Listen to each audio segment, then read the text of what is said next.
iPhone 13系列即将发布，但在刚刚过去里 ，iPhone 13 Pro 玫瑰金配色疑似真机曝光，让用户眼前一亮的同时，黄牛也躁动了起来。iPhone 的新配色一直是黄牛重点关注对象。上次我们见到玫瑰金还是多年前的 iPhone 6s 和 Plus 中，当时的情况也可想而知。玫瑰金新配色的 iPhone 在当时首批黄牛至少加价2000元，其他配色加价在1000到1500元不等。而当时 iPhone 6s 的起售价是5288元，玫瑰金在当时黄牛的出售价已经超过了7000元。因为 iPhone 6s 和上一代的 iPhone 6外观实在太像，就连手机壳都是通用的。当时 iPhone 6系列只有银色、金色、深空灰色，而如何证明自己用的是新款，唯有玫瑰金。iPhone 诞生至今，只要是新配色，都是黄牛疯抢的对象。比如 iPhone 4时首次使用的白色，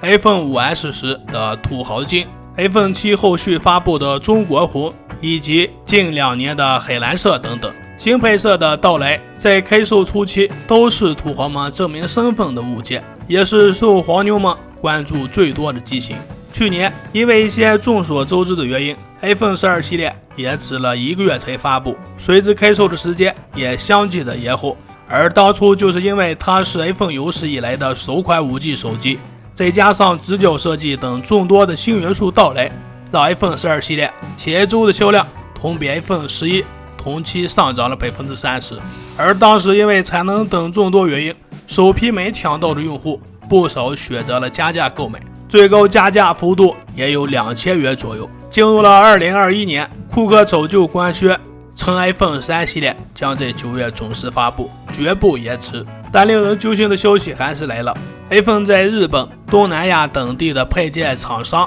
集中在8月份爆出疫情，相继停产。而 iPhone 13系列的发布时间和发售时间9月15日与9月24日，由于过于临近，目前也有专家预测 iPhone 13系列的首批出货量不多，肯定会出现供不应求的情况。然而随着黄牛存在，首批加价似乎是躲不掉了。但从目前情况来看，黄牛们可能只能分1个多月。原因其实很简单， iPhone 13系列缺货的重灾区必然是 iPhone 13 Pro 和13 Pro Max， 黄牛们也会基于这2款机型针对性的下手。顶配版的价格基本上都过万，前2周成为了加价出货的高峰。但持续1个月后，时间来到11月，年底高通将发布最新的骁龙898芯片，随之小米12、一加10等众多新机将会井喷式的爆发。首批新机预计最早在11月中下旬就会正式发布，届时用户有了更多的选择，